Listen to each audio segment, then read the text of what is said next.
You're watching How Leap. Let's see how to check if someone else is logged into your Facebook account. On your computer, go to facebook.com and log in.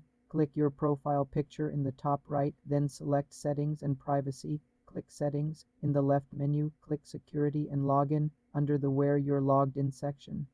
You will see a list of all active sessions. Each entry shows the device type, browser, approximate location, and the last active time. Review this list carefully.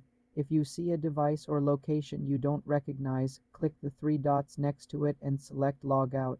You can also select Log Out of all sessions to remotely sign out.